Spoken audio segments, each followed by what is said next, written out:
Good morning, students. So the next poem that we are going to start is Keeping Quiet, in which the poet Pablo Neruda urges humans to stop all their activities and keep silence for some time. So this poem, we can easily relate it to the present situation or present crisis which we are all facing. Now today, the whole world has come to a standstill. The hustle bustle has vanished and all activities paralyzed. A microvirus has engulfed the entire world and though has taken many lives but has also brought a positive change in the environment. The sky appears clearer, the water cleaner, and the air fresher. So this has forced humans to ponder over the harm they were causing to nature by their actions. So similarly, when we talk about the poem Keeping Quiet, the poet Pablo Neruda, since he was born in 1904 and he died in 1973, so he had witnessed both the world wars and had seen the destruction that the wars had caused to mankind and nature. So this poem basically was a plea to humans to stop all kinds of destructive activities and to maintain silence for some time and introspect over their actions. By introspect, we mean to analyze one's actions or self-analysis of one's actions. It's only when we are silent we are able to analyze what destruction we have caused to ourselves and to the environment or to the other humans. So it's a very beautiful poem, and so here we'll just talk about the poet. So he was born in the year 1904 and in a small town called Parral, Chile.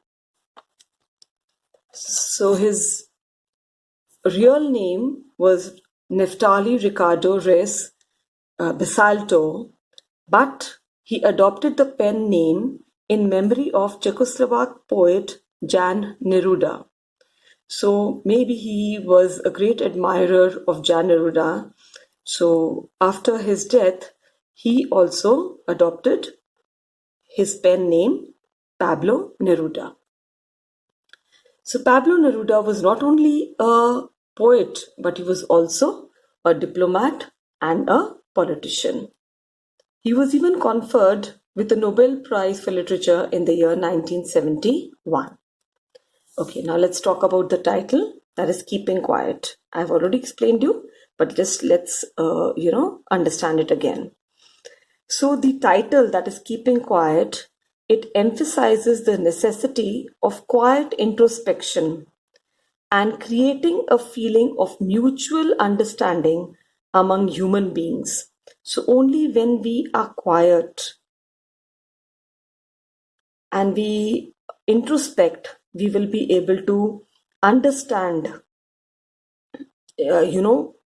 our actions, or there will be mutual understanding among human beings. We will be able to understand others also. So the title also conveys Neruda's philosophy about the power of silence and inactivity, which can be an antidote to war, violence, hatred, and turmoil. Now, what does antidote mean? Antidote is like a medicine. So this silence and inactivity, it can be an antidote to war. So all the wars, all the violence, hatred, all this can easily be wiped off if we remain silent and we think about our actions. So the title also justifies the necessity of remaining quiet in the world troubled by turmoil. Now we will talk about the theme. What does the theme of the poem mean? Now,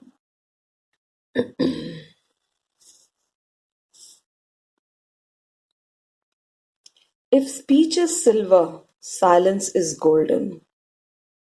I'm sure you must have heard about this saying. Lot of problems can be solved just by silence. So, in the vast treasures of silence, one can find peace and tranquility. There's always peace and tranquility in silence. Silence creates an exotic moment of togetherness where one forgets all discriminations, hatred, and violence, and a feeling of brotherhood prevails. So, this is the theme around which the entire poem revolves. Okay, now we've spoken about the title, we've spoken about the theme, and now we are going to read the poem. First, I'll just read the poem and all of you just listen to me.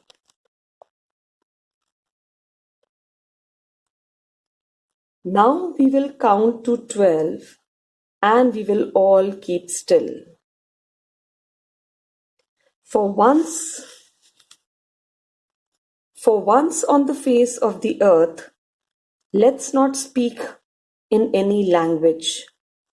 Let's stop for 1 second and not move our arms so much. It would be an exotic moment, without rush, without engines.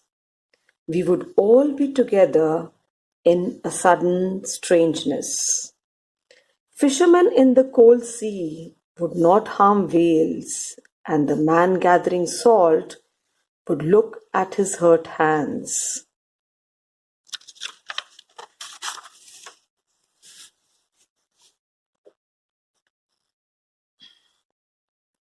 Those who prepare green wars with gas, wars with fire, victory with no survivors, would put on clean clothes and walk about with their brothers in the shade doing nothing. What I want should not be confused with total inactivity. Life is what it is about. I want no truck with death. If we were not so single-minded about keeping our lives moving and for once could do nothing, perhaps a huge silence might interrupt this sadness of never understanding ourselves and of threatening ourselves with death. Perhaps the earth can teach us, as when everything seems dead and later proves to be alive. Now I'll count up to 12 and you keep quiet and I will go. Okay, so now I'll begin with the explanation of the poem. Now we will count to 12 and we will all keep still. Now the poet commences the session of introspection by urging all the readers to count up to 12 and to keep quiet. Now here he uses the word 12, which may be associated with the hours in a clock or the months in a year. So both these indicate the passing time and how we continue to chase them without a pause. For once on the face of the earth, let's not speak in any language. Let's stop for 1 second and not move our arms so much. So now again the poet implores humans not to speak in any language because he feels that language is the root cause of discrimination. It breeds discrimination and it creates barriers among society and among people. So if man did not speak in any language, then all kinds of differences, discriminations would wither away. Again, he urges man for a few seconds or for some time not to indulge in any kind of activity. So here, by activities, he means any kind of commercial activities for materialistic gains. So when man does not indulge himself into any kind of activity, so there will be peace and tranquility all over the world. It would be an exotic moment, without rush, without engines. We would all be together in a sudden strangeness. So this moment that the poet talks about, this moment of introspection, okay, it would be exotic. Exotic means it would be an unusual moment, without rush, without any hurry, without any hub of modern life, without without being in a hurry to reach one's destination, when there would be no sound of vehicles, no moving vehicles, no machinery, and there would be, when man would not indulge in any kind of activity. So humans, all mankind, will come together, and this togetherness would be a strange moment, because this man has never experienced this kind of moment before. So it would be an exotic moment, a very unusual moment, when man will stop all kinds of activities and would come together as one and get together. So this would be a very strange moment for mankind. Fishermen in the cold sea would not harm whales, and man gathering salt would look at his hurt hands. Now here, in this exotic moment of silence, men will become so conscious of the harm that they are causing to others and also to themselves. Now, here fishermen here symbolizes man's indiscriminate exploitation of nature for his vested interest.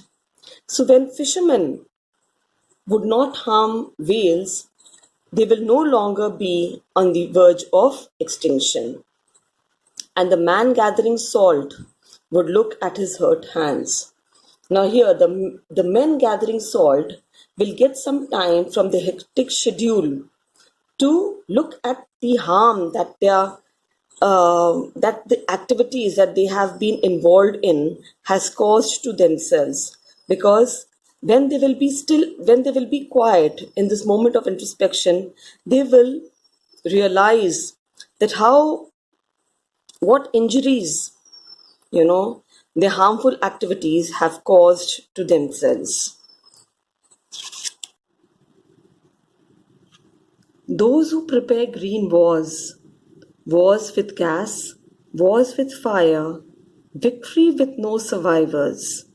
Now here the poet means the politicians, the bureaucrats, the scientists, who are the ones who prepare green wars. Here, by green wars, he means wars against the environment. Environment how? By clearing the forest, by deforestation. For their materialistic pursuits, they are harming the environment. So this is referred to the green wars, wars against nature. Wars with gas. Wars with gas means chemical wars.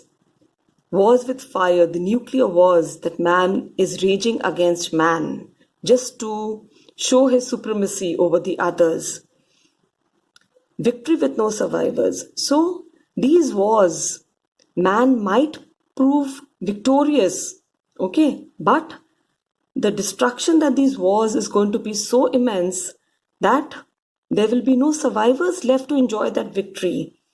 The damage that these wars are going to cause is going to be to such an extent that there will be no one left to enjoy the victory of these wars.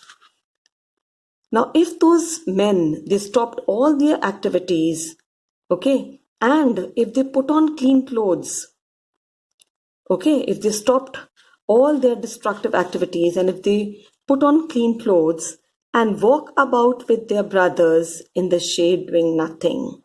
So those men, if they wore clean clothes and they would walk together with their brothers.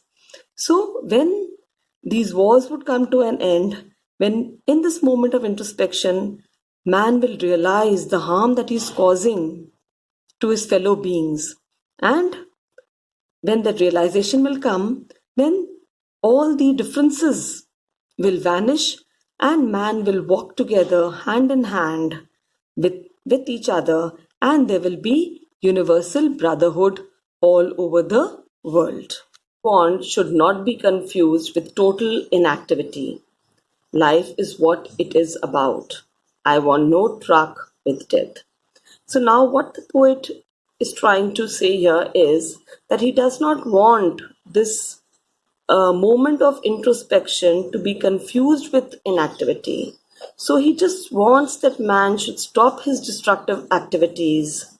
Okay, but he is not trying to say that man should become still. Life should come to a standstill, because life is all about moving. Life cannot come to a standstill. So he does not want this moment of introspection to be associated with death. So death would mean complete stillness in one's life, and he just wants man to stop his destructive activities. That's it. Life is a continuous process, and it will go on, and man will continue working in his life. But he does not want man to indulge in any kind of activities that would cause destruction to himself as well as the other human race. So I stop till here. Now we will go through the poem, how much I've explained you. And if you have not understood anything, you can just mention in the Google Classroom app, and I'll solve your queries there. And also in the next session, we'll just I'll explain you the rest of the poem, and we will even discuss about the various poetic devices that I used in the poem. Thank you.